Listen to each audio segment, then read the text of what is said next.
ತಮಿಳುನಾಡಿನ ಚೋಳಪುರಂನಲ್ಲಿ Modi mega road show. Kerala, ಗುಜರಾತ್ನಲ್ಲಿ ವರುಣಾರ್ ಭಟಕೆ ಜನಜೀವನ ತತ್ತರ.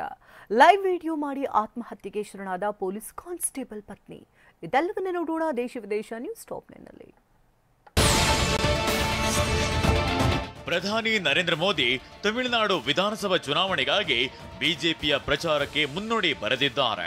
ಚೋಳ ಸಾಮ್ರಾಟ ರಾಜ ರಾಜೇಂದ್ರನ 1000ದ ಜನ್ಮ ದಿನೋತ್ಸವ ಕಾರ್ಯಕ್ರಮದಲ್ಲಿ ಪಾಲ್ಗೊಂಡ ಮೋದಿ ನಂತರ ಚೋಳಪುರಂನಲ್ಲಿ ಭರ್ಜರಿ ರೋಡ್ ಶೋ ನಡೆಸಿದ್ರು. ಈ ವೇಳೆ ರಸ್ತೆಯ ಎರಡೂ ಬದಿಗಳಲ್ಲಿ ಬಿಜೆಪಿ ಕಾರ್ಯಕರ್ತರು ನಿಂತು ಮೋದಿಗೆ ಜೈಘೋಷ ಹಾಕಿದ್ದು ವಿಶೇಷವಾಗಿತ್ತು.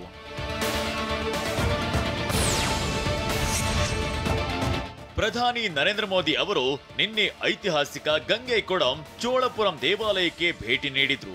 ಸಾಂಪ್ರದಾಯಿಕ ಉಡುಗೆ ತೊಟ್ಟಿದ್ದ ಪ್ರಧಾನಿಯವರನ್ನ ದೇವಾಲಯದ ಅರ್ಚಕರು ಪೂರ್ಣಕುಂಭದೊಂದಿಗೆ ಬರಮಾಡಿಕೊಂಡ್ರು. ವೈದಿಕ ಮತ್ತು ಶೈವ ತಿರುಮುರೈ ಮಂತ್ರಗಳ ನಡುವೆ ಪ್ರಧಾನಿ ಮೋದಿ ದೇವಾಲಯದಲ್ಲಿ ಪ್ರಾರ್ಥನೆ ಸಲ್ಲಿಸಿದ್ರು ಮತ್ತು ಪವಿತ್ರ ಗಂಗಾ ನದಿಯ ನೀರಿನಿಂದ ತುಂಬಿದ್ದ ಕಲಶ ತಂದ್ರು.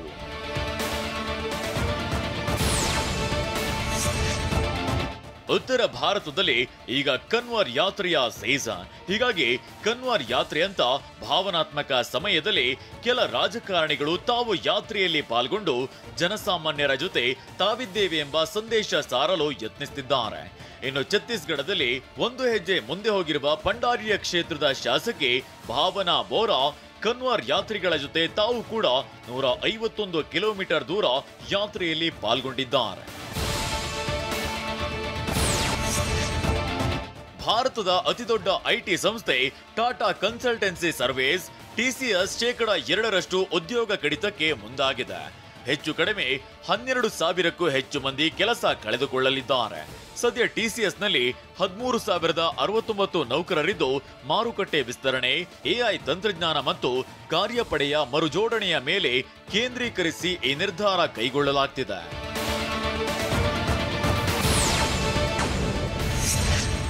ಇಂಗ್ಲೆಂಡ್ ವಿರುದ್ಧದ 4ನೇ ಟೆಸ್ಟ್ ಪಂದ್ಯದ ದ್ವಿತೀಯ ಇನ್ನಿಂಗ್ಸ್ನಲ್ಲಿ ಭಾರತ ತಂಡದ ನಾಯಕ ಶುಭ್ಮನ್ ಗಿಲ್ ಭರ್ಜರಿ ಶತಕ ಸಿಡಿಸಿದ್ದಾರೆ. ಮ್ಯಾಂಚೆಸ್ಟರ್ ಸ್ಟೇಡಿಯಂನಲ್ಲಿ ನಡೆದ ಕೊನೆಯ ದಿನದಾಟದಲ್ಲಿ ಗಿಲ್ ಭರ್ಜರಿ ಬ್ಯಾಟಿಂಗ್ ಮಾಡಿದ್ದಾರೆ.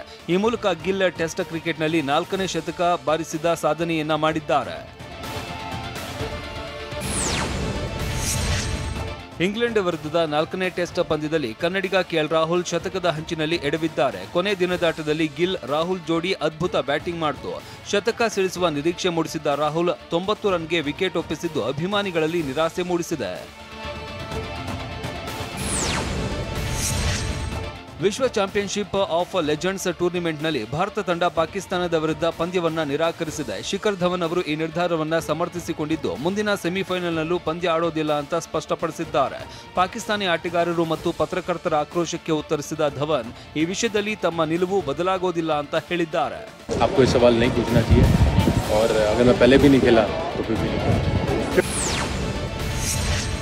ಏಷ್ಯಾ ಕಪ್ನಲ್ಲಿ ಭಾರತ ತಂಡ ಪಾಕ್ ವಿರುದ್ಧ ಆಡಬಾರದು ಅಂತ ಭಾರತ ತಂಡದ ಮಾಜಿ ನಾಯಕ ಮೊಹಮ್ಮದ್ ಅಜರುದ್ದೀನ್ ಹೇಳಿದ್ದಾರೆ. ಪಾಕ್ ವಿರುದ್ಧ ದ್ವಿಪಕ್ಷೀಯ ಸರಣಿಯನ್ನ ಆಡದಿದ್ದರೆ ಅಂತಾರಾಷ್ಟ್ರೀಯ ಪಂದ್ಯಾವಳಿಗಳಲ್ಲೂ ಆಡಬಾರದು ಅಂತ ಹೇಳಿದ್ದಾರೆ. ಭಾರತ ಪಾಕಿಸ್ತಾನ ಪಂದ್ಯ ಸೆಪ್ಟೆಂಬರ್ 14ರಂದು ನಡೆಯಲಿದೆ ಅಂತ ಶನಿವಾರ ಏಷ್ಯಾ ಕಪ್ಗೆ ಮುಹೂರ್ತ ನಿಗದಿಯಾಗಿದೆ. ಇಂಟರ್ನ್ಯಾಷನಲ್ ಇವೆಂಟ್ಸ್ भी नहीं खेलना चाहिए जहां तक ये मेरा मानना है. ದರ್ಶನ್ ಜಾಮೀನು ಅರ್ಜಿ ಸಂಬಂಧ ಸುಪ್ರೀಂ ಕೋರ್ಟ್ನಲ್ಲಿ ವಿಚಾರಣೆ ನಡೆಯುವ ಹೊತ್ತಲ್ಲೇ ರೇಣುಕಾಸ್ವಾಮಿ ಸಾವಿಗೆ ನ್ಯಾಯ ಸಿಗಬೇಕು ಅಂತ ನಟಿ ರಮ್ಯಾ ಟ್ವೀಟ್ ಮಾಡಿದ್ರು ಅಷ್ಟೇ.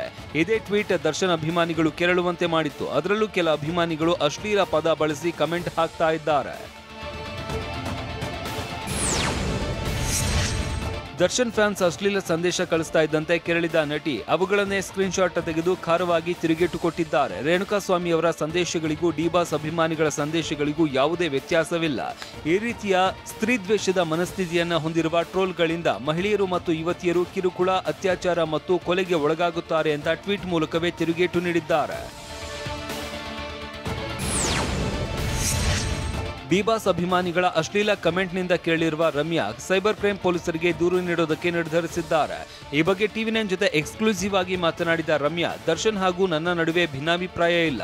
ಎಲ್ಲೇ ಸಿಕ್ಕರೂ ನಾವು ಚೆನ್ನಾಗಿ ಮಾತನಾಡ್ಕೊಳ್ತೇವೆ. ಆದ್ರೆ ಅಶ್ಲೀಲ ಕಮೆಂಟ್ ಮಾಡಿರೋರ ವಿರುದ್ಧ ನಾನು ಸೈಬರ್ ಕ್ರೈಮ್ಗೆ ಕಂಪ್ಲೇಂಟ್ ಕೊಡ್ತೇನೆ ಅಂತ ಹೇಳಿದ್ದಾರೆ. ನಟ ಪ್ರಥಮ್ಗೂ ಬಾಸ್ ಹೆಸರಲ್ಲಿ ಹಲ್ಲೆಗೆ ಮುಂದಾಗಿದ್ರಂತೆ. ಅಷ್ಟಕ್ಕೂ ನಟ ಪ್ರಥಮ್ ಜುಲೈ 22ರಂದು ರಕ್ಷಕ್ ಬುಲೆಟ್ ಜೊತೆ ದೊಡ್ಡಬಳ್ಳಾಪುರ ಬಳಿಯ ರೇಣುಕಾ ಯಲ್ಲಮ್ಮನ ದೇಗುಲಕ್ಕೆ ಹೋಗಿದ್ರು.